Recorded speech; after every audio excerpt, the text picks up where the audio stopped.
Salam untuk kita semuanya, berjumpa lagi dengan saya di channel Aritela Tutorial, tempat kita untuk berbagi informasi seputar informasi pendidikan dan informasi guru, serta informasi honorer dan informasi lain yang ada hubungannya dengan dunia pendidikan dan guru dan dunia honorer atau informasi yang relevan. Pada pertemuan ini, saya menyapa seluruh Bapak Ibu honorer setanah air yang selalu setia melaksanakan tugas tanpa mengenal lelah dalam melaksanakan kegiatan pelayanan publik di instansi pemerintah pusat, demikian dengan instansi pemerintah daerah. Saya yakin bahwa Bapak Ibu honorer selalu semangat dan selalu dalam keadaan sehat walafiat. Informasi terkini Bapak Ibu, ada satu hal yang perlu saya sharekan kepada Bapak Ibu honorer setanah air terkait dengan kebijakan pemerintah untuk menyelamatkan honorer.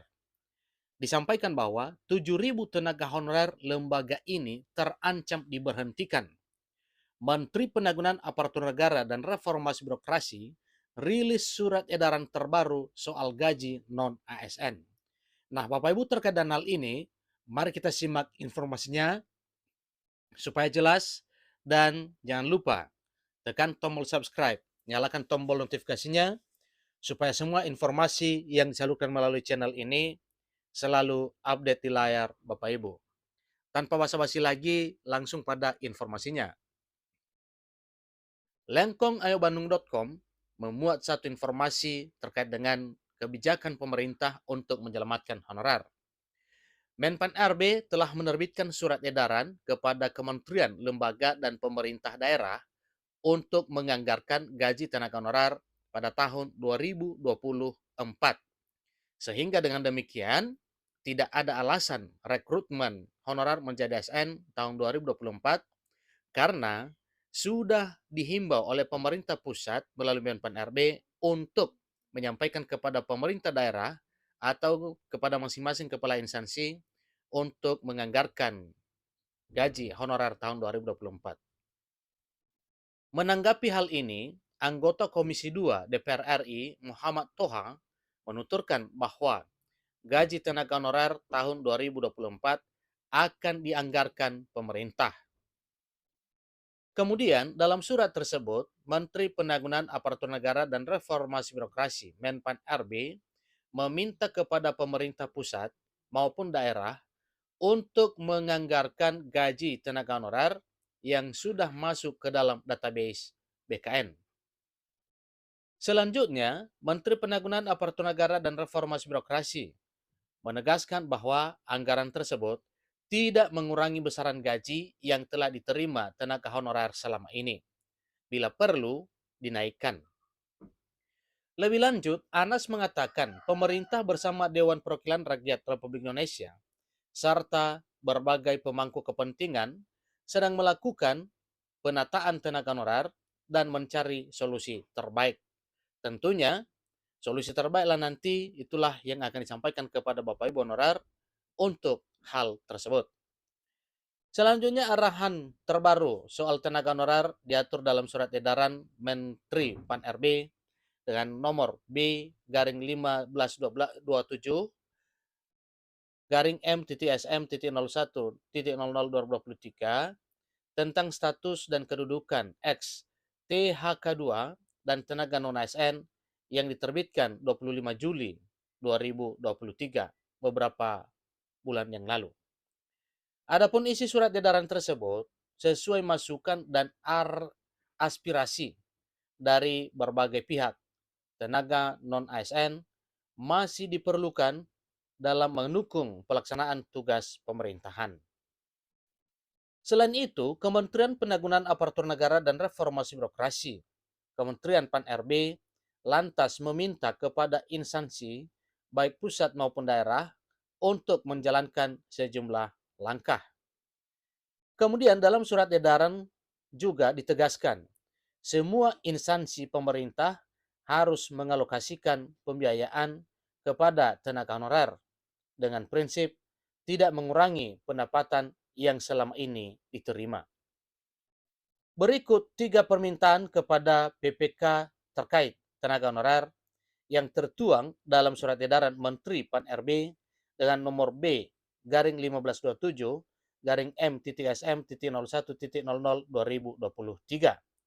Pertama, PPK menghitung dan tetap mengalokasikan anggaran untuk pembiayaan tenaga non-ASN yang sudah terdaftar dalam penataan tenaga non-ASN dalam basis data Badan Kepegawaian Negara atau dalam basis data BKN. Dua, dalam mengalokasikan pembiayaan tenaga non-ASN dimaksud pada prinsipnya tidak mengurangi pendapatan yang diterima oleh tenaga non-aparatur sipil negara selama ini.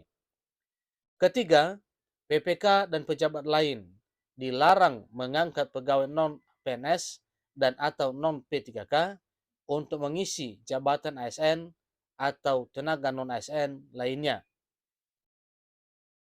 Selain itu, Deputi Bidang Sumber Daya Manusia, Aparatur Kementerian Penanggulangan Aparatur Negara dan Reformasi Birokrasi, Alex Denny, menceritakan awalnya perkiraan jumlah tenaga honorer non-ASN itu sekitar 400.000.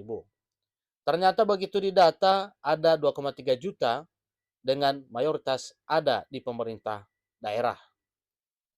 Kemudian Alex menambahkan beragam opsi dirumuskan. Dia menambahkan pedoman kedua adalah skema yang dijalankan harus memastikan pendapatan non-ASN tidak boleh berkurang dari yang diterima saat ini. Lalu pedoman ketiga yaitu memperhitungkan kapasitas fiskal yang dimiliki pemerintah. Alex ingin dalam proses ini pemerintah terus berhitung soal kemampuan anggaran. Dia berharap tidak ada lagi instansi pemerintah yang merekrut tenaga non-PNS sesuai dengan amanat peraturan perundangan yang ada. Presiden Joko Widodo kepada masing-masing pimpinan instansi atau kepada para PPK supaya tidak mengangkat atau merekrut pegawai khususnya honorer. Sebab fokus di tahun 2023 dan tahun 2024 adalah penataan honorer yang telah mengabdi. Dalam arti, penataan adalah melakukan verifikasi serta validasi data sehingga nantinya yang lolos verifikasi validasi itu masuk dalam platform rencana pengangkatan menjadi aparatur sipil negara. Disampaikan lagi bahwa dalam hal pengangkatannya itu tidak bakal bisa bersaing dengan siapapun, tetapi berdasarkan perengkingan. Mulai diterapkan di tahun 2023 tahun ini pada seleksi honorer. Dan kemudian itu nanti 2024. Dia berharap tidak ada lagi instansi pemerintah yang merekrut tenaga non-ASN atau honorer non-PNS sesuai dengan amanat peraturan perundangan yang honorer juga dialami oleh Badan Pengawas Pemilu. Ketua Badan Pengawas Pemilu, Bawaslu, Rahmat Bagja, menuturkan Bawaslu akan kehilangan sekitar 7.000 tenaga honorer yang tersebar di seluruh. Seiring dengan hal tersebut, membahas 3 pilihan skema yang menyelesaikan hal itu, menyusul ada kebijakan penghapusan tenaga honorer. 3 skema itu ada pegawai pemerintah dengan perjanjian kerja atau P3K khusus, misalnya P3K dengan kriteria khusus. Kedua, disalurkan ke PNS atau P3K.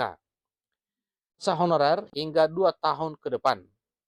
Belum menemukan kesepakatan terkait dengan skema yang dipilih untuk menyelesaikan persoalan tenaga honorer tersebut.